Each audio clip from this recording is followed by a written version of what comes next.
welcome back. It is your girl Yvette Green again, doing what I do, you guys, and that is unpacking my life. This is a journey, and I hope by now that you have decided to join me, because although the road is not going to be easy, it's going to be paved with a lot of rocks. You're going to look around you and you're going to see this huge mountain in front of you.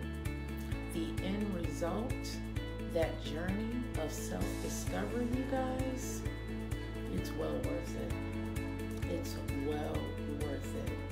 And the question that I've been posing to everyone in this last third episode now is to find out who you really are.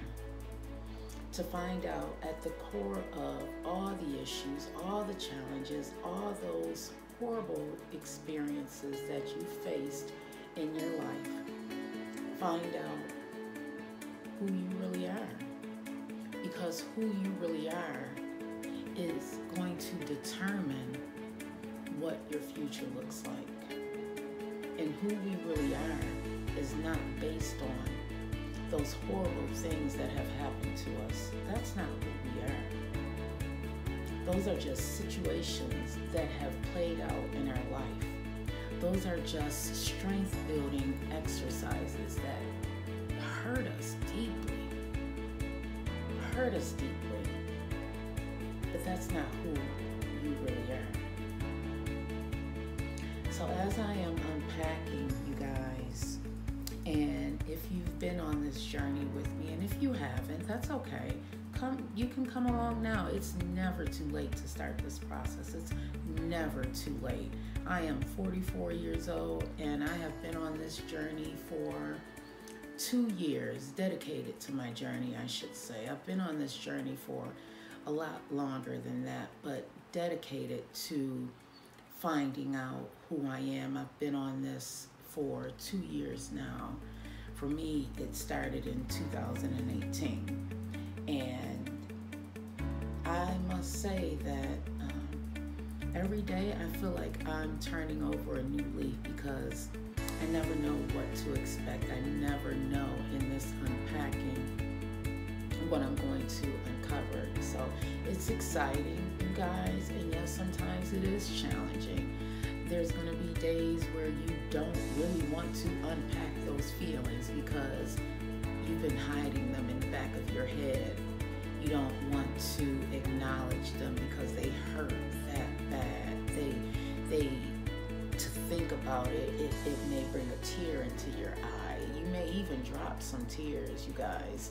Some of the exercises that I do, I am in the mirror like bawling, and you would think that someone had stabbed me or something because it hurts that bad. But after that subsides, I feel better. You ever have a really good cry, and after that really good cry, you're like, wow, I really needed that. That's what unpacking does, you guys. It's like, there's some things in your life that really changed you. And it may not have changed you for the better. You know those things are there. But it hurts so bad that to open that door and look inside, it makes you feel even worse than you may be feeling right now. But to do that, you guys, it leaves the wound open to heal. And heal is what we all must do, because if we don't, just like a sickness left untreated, it's just going to hurt you more in the long run. So that those few moments that you actually uncover what is hurting you and you acknowledge it is more beneficial than you keeping it bottled up inside. It's a lot more beneficial. That temporary hurt is nothing compared to holding on to it in the long term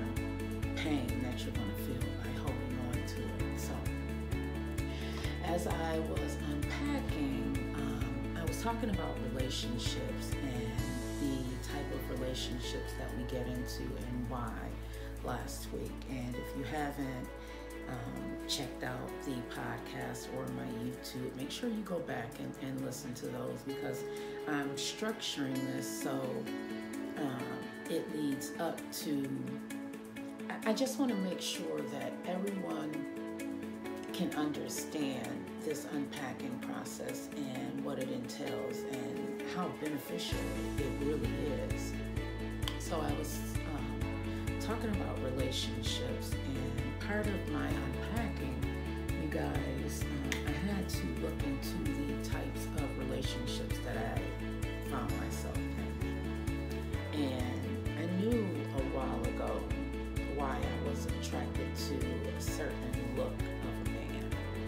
I am very attracted to, guys who are heavily melanated, bald head, beards, kind of stocky. I've always been attracted to that type of guy.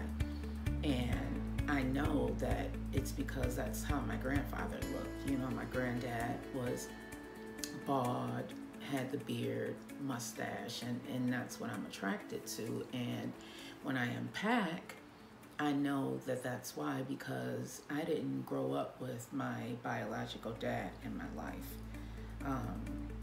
My grandfather was my dad until the age of 5. Like, he was my superhero. He was that father figure in my life. He was the essence of what a dad meant to me. So in my unpacking, I'm uncovering things that are related to granddad.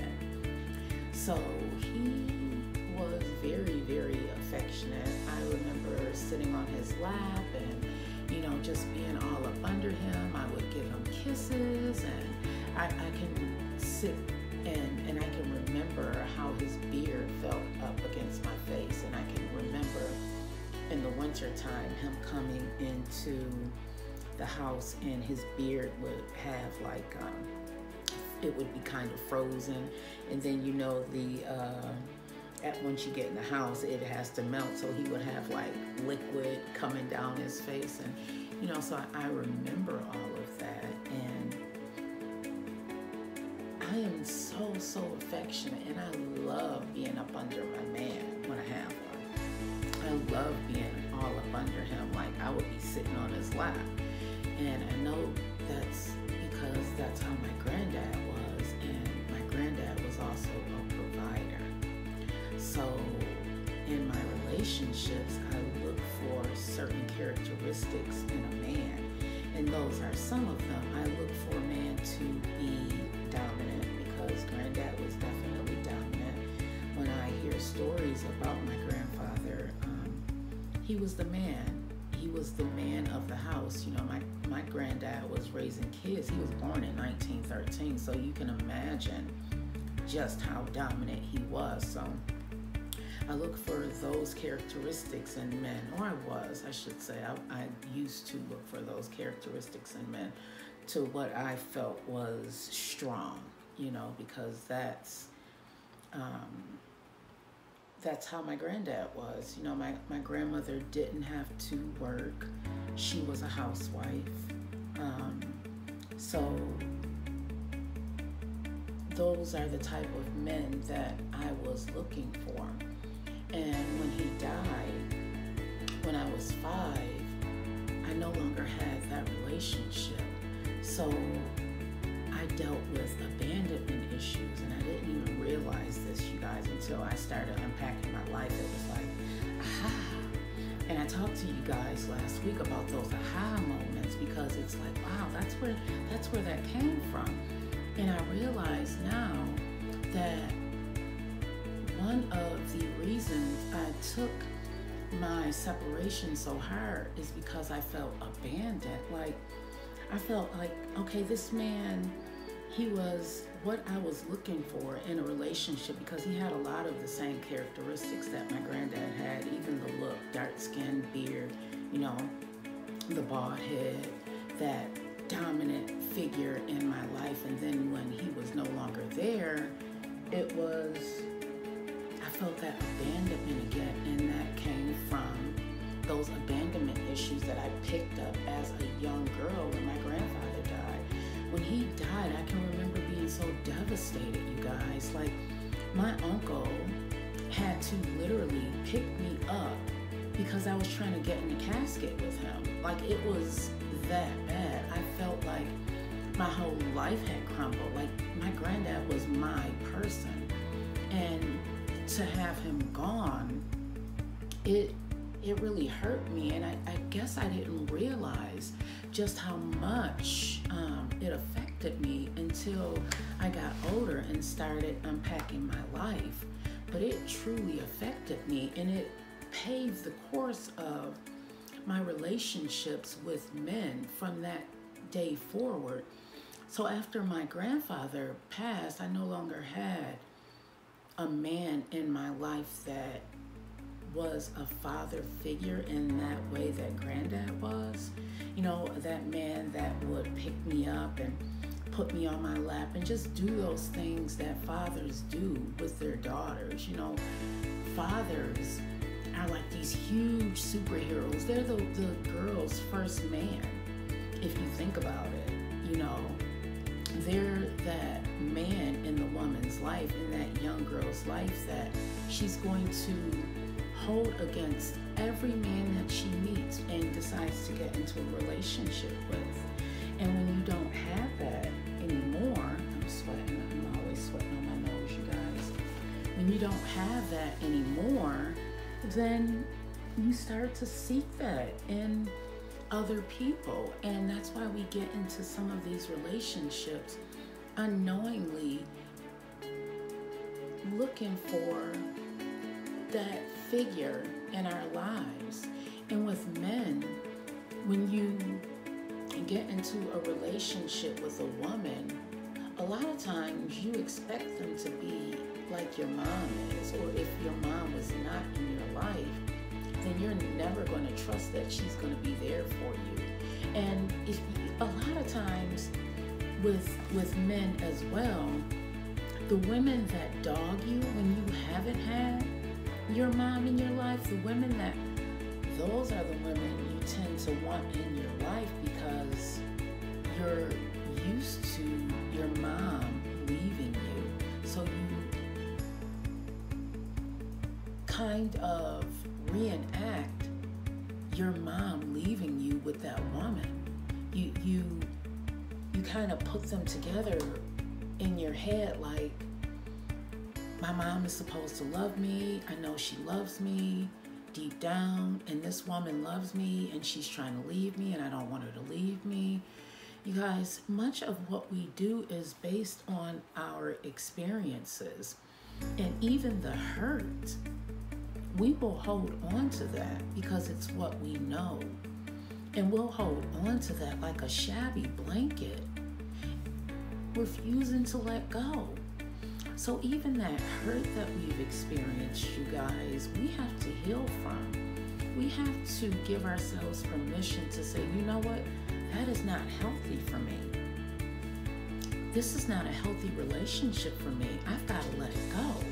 Like that's where that's coming from. And I know that's where it's coming from, but why can't I let it go?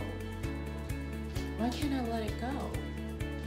It's because we like comfort, you guys, even if it's not healthy. We like the comfort of knowing that thing, knowing what that's all about. We'd much rather settle for comfort and knowing than discomfort and not knowing, even though in that discomfort, there's a blessing on the other side. We're afraid of that. We're afraid of new things. You ever talk to an older person, and they're like, my uncle says this all the time. Well, I've always been like this. You know, why should I change? I've always been like this. Well, if it's not working for you, maybe you should change. If it's not healthy for you, maybe we should change. So as I've been going on this journey, you guys, I've been looking at my life under a microscope and dissecting my relationships with everyone, my kids, my family members, my friends. I've been dissecting my relationships with everyone because I need to know, one, is it healthy for me to continue the relationship with that person? And two, why am I in a relationship with that person aside from family? Because you can't help who you're related to, but you can help who you deal with. You don't, just because you got, similar blood flowing through you does not mean you need to, be available to that person, because some people just do not want to see you grow. Some people will hate on you because they just are not happy within their own life. So, you gotta listen. When you unpack, you guys, I'm telling you, you will be able to weed out the weeds. You'll be able to weed out that mess and be like, you know what? I will love you from afar. I will love you. Let me stay over here and love you while you're over there, because you don't want to see me glow up. You don't want you hating on me on the side and all of that. So, ooh, you guys, it's a process. It's a process. It truly is a process, but it's a beautiful process. It's a beautiful process because you truly do find out much about yourself that you did not even know. We all think, once we turn 18 that we have all the answers and we know who we are. No, you don't. No, you do not. No, you do not. You will never know who you are until, one, you go through some things, and two, you uncover any trauma that you have had in your life. You do not know who you are. You don't know how strong you are. You do not know until you actually go through some stuff and you start pulling out all the mess and pulling out all the weeds. You think about where roses grow and how roses grow. You don't just see roses growing up from the ground. I walked past an abandoned building the other day, and it's like gutted. You can see clean through it. And inside, on the ground, are some weeds. Weeds will grow everywhere. Weeds will grow. You don't have to water them. You don't have to do anything. Weeds will grow, but you will not come across a rose just growing out the ground. You won't come across that without it have gotten some love and attention. You got to give yourself some love and attention and allow your rose to grow. You are a rose. You are a rose. Believe that. Right now, you may be full of weeds. You may be trying to pick them out, and as soon as you pick one out, another one grow. You pick one out over there, and another one grow. That's how life is, you guys. That's how life is. You got to cultivate your mind and allow yourself to grow. Find out who you really are. You got to find out who you really are. It's not about those things that you've gone through. That's not who you are. Stop thinking that it is, because it's not. We grow through things, you guys. We have to grow through things to become who we truly are meant to be.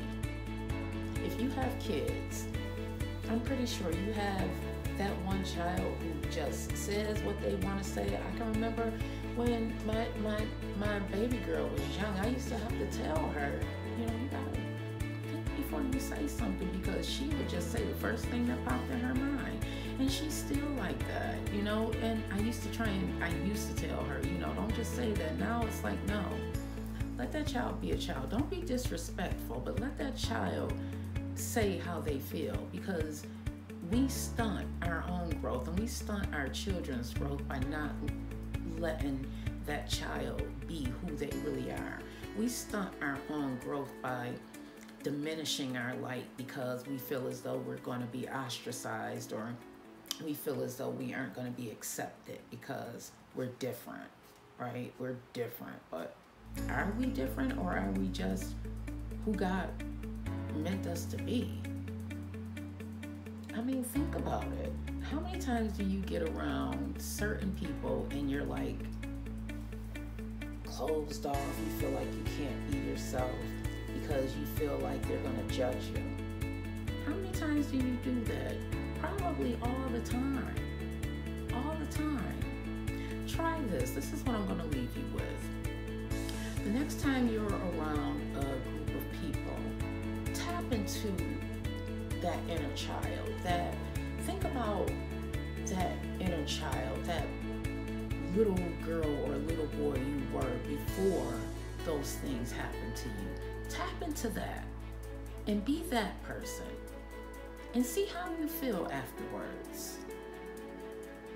Get back to me, DM me, let me know. Let's do this test. Everyone who's watching this video right now, I want you to tap into that little girl or boy that you were before you experienced the trauma, before you experienced that pain and that hurt, before someone did you dirty. Tap into that person and let me know how you feel. Let me know if you don't feel alive by tapping into that person. All right? I love you guys. Make sure you check out, like, and subscribe my podcast and YouTube, you guys. This is a journey.